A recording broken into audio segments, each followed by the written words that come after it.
Christopher Columbus did not even arrive in the Americas. He never stepped foot on American soil.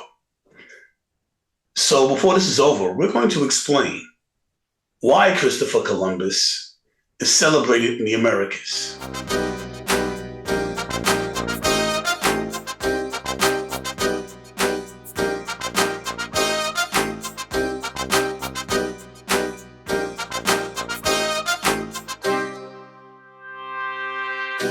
This is for educational and entertainment purposes only. The disclaimer is down in the description box.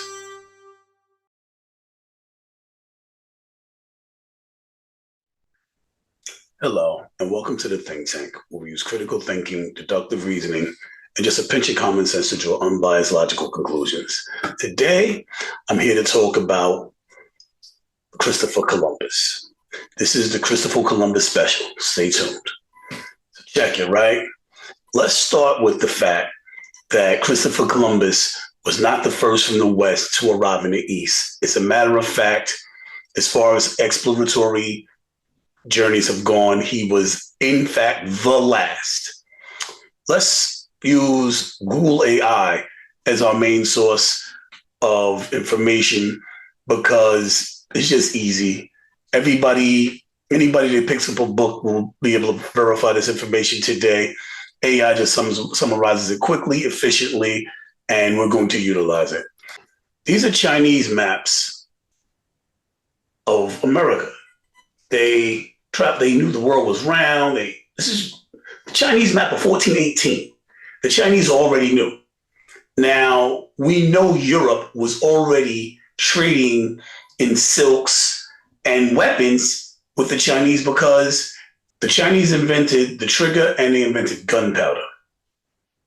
So if there was trade going on to that degree and they had already discovered the map, it's very highly likely that they would have known the Americas were here already and that the world wasn't flat. It's impossible to believe they were trading with people that sailed around the world and had maps of it and still thought the world's flat. But I digress. Let's move forward. Africa, where they went to get slaves, did they know the world was round or did they think the world was flat? These are the people surrounding Europe. You have to the west of them, the Chinese, to the south of them, the Africa. Once again, according to Google AI, theories of ancient African-American trade with the Americas, though debated or supported by claims of pre-Columbian voyages and evidence such as botanical similarities, certain artifacts, and historical accounts. Let's look at the botanical evidence. The presence of plants like the yam plant and certain types of cotton and tobacco in both Africa and ancient Africa and America suggests pre-Columbian contact. They couldn't have both had this stuff because different things grow in different regions. Archaeological and artistic evidence. Some theories point to archaeological findings like the Olmec colossal heads, which have features that some scholars describe as African. You know, the big heads, the big ones? Our tradition and written accounts suggest African voyages across the Atlantic before Columbus.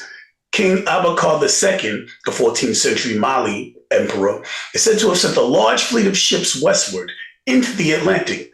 Some historians believe this fleet reached the Americas. Egyptian voyages. Some theories propose that ancient Egyptians, ancient Kemet, led by King Ramses III around 1292 BC, we're talking about over 1,000 years before Jesus, made voyages across the Atlantic, citing claims of Egyptian artifacts in North America. How did they get stuff here? How did we have stuff here from Egypt if the world was thought to be flat? Come on. Maritime capabilities. Africans had advanced shipbuilding skills, including large seaworthy canoes and ships, and possessed the navigational knowledge to undertake long-distance ocean travel, unlike their European counterparts who supposedly believed the world to be flat. Africa had already accumulated the skill sets and technology to be able to make these long voyages, while Europe was afraid to traverse the seas, believing that they would fall off at the edge of the world, according to the stories that are being told. I digress. Let us move forward, because not all stories of Europe are so foolish, because those stories are not common sense. Let's look at common sense things. We'll go back to Google. The Vikings. This is Viking land right here. Norway, Sweden, Denmark. This is the Viking area. This is Viking area. Scotland, England, Sweden. This is Viking. These are the routes the Vikings took from here, actually. So they traveled all the way. What is this down here? What is that? What is that? So, oh, it's Spain. So the Vikings dealt with Spain and France and England. Right here with England. They're right here. It's all right here. It's all one area. So the Vikings, which we know were here prior to Columbus, are right here with Spain and England and and Scotland and Germany and Poland. It's all right here. It's all right here. So the Vikings, the Chinese, which are over here, and the Africans all were experienced in traveling to the Americas, but this little piece right here, even though all of the peoples did it, everybody around them had been to the Americas. That is remarkably unbelievable. Like, it takes a whole lot of remarkably unbelievable things to believe that everybody around you knew how to get to the Americas, but you still thought the world was flat. But I digress, because that is not the end of it. There's more, quite a bit more evidence, in fact, to suggest that some of the stories told about Christopher Columbus were not true. Now I'm about to disembowel you of these ridiculous beliefs. Let's talk about, I'm prior military. I only did a little time in the Navy. But from a historical standpoint, what is the difference between a ship and a fleet? Christopher Columbus was an admiral with a fleet. A ship is a single vessel, while a fleet is a group of vessels organized and managed together for a specific purpose, such as military operations, commerce, or fishing.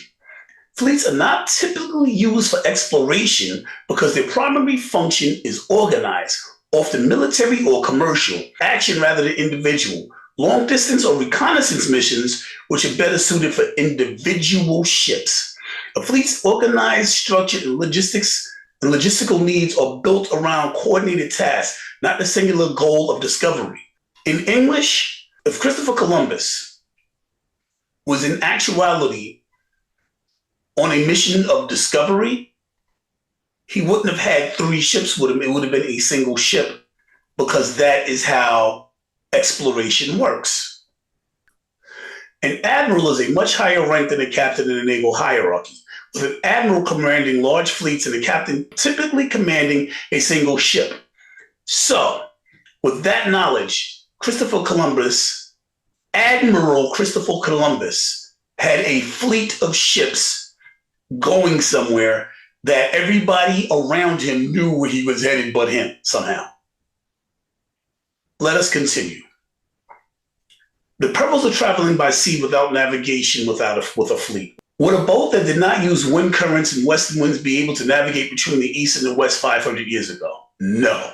A boat that did not rely on wind currents or westerly winds could not have reliably navigated between the east and west 500 years ago. Why that's important? Because that means if you did not know how to get here, you couldn't make it here the way Christopher Columbus did. He'd have lost at least the Pinto. He would have lost one of those ships. A single exploratory vessel might have gotten lucky. A fleet of ships would not. They had to know where they were going, because one of them would have gotten lost at sea. It's just not logistically possible. Okay, let's continue.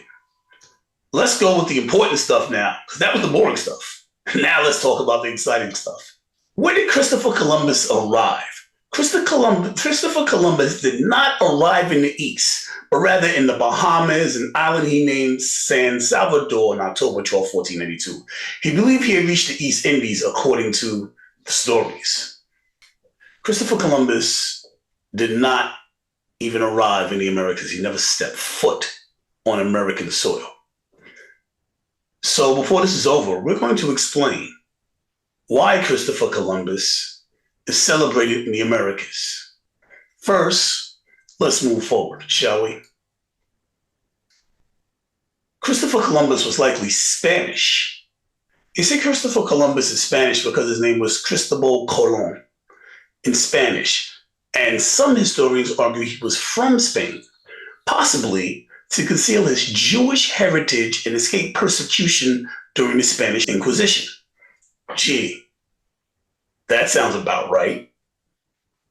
While traditionally believed to be Italian, new theories and evidence suggest he may have been born in the Kingdom of Aragon, now Spain, and was a Spanish Jew who hid his identity. The Spanish name, Cristobal Colon, is also the translation of his more common English name, Christopher Columbus, used for his work for the Spanish crown. So, Christopher Columbus was not from Italy. He didn't discover America. It goes on. There's more.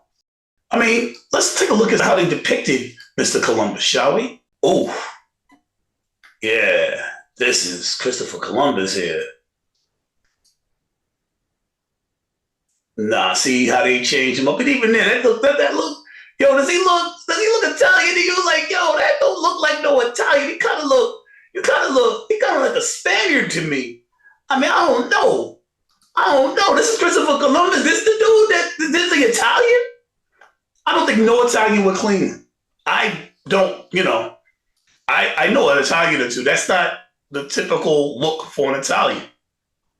Not in my humble opinion. Columbus Day is about colonialism. Christopher Columbus is said to have discovered America because his 1492 voyage led to the beginning of widespread European colonialization of the continents. But the phrase is misleading, as millions of indigenous people lived there already, and other Europeans like the Norse had arrived centuries earlier. Columbus's journey marked the start of a vast exchange between Europe and America, which led to profound changes for all involved, mainly colonialism. Make no mistake, today is a celebration of colonialism and has nothing to do with discovery. This is Leo from the think tank.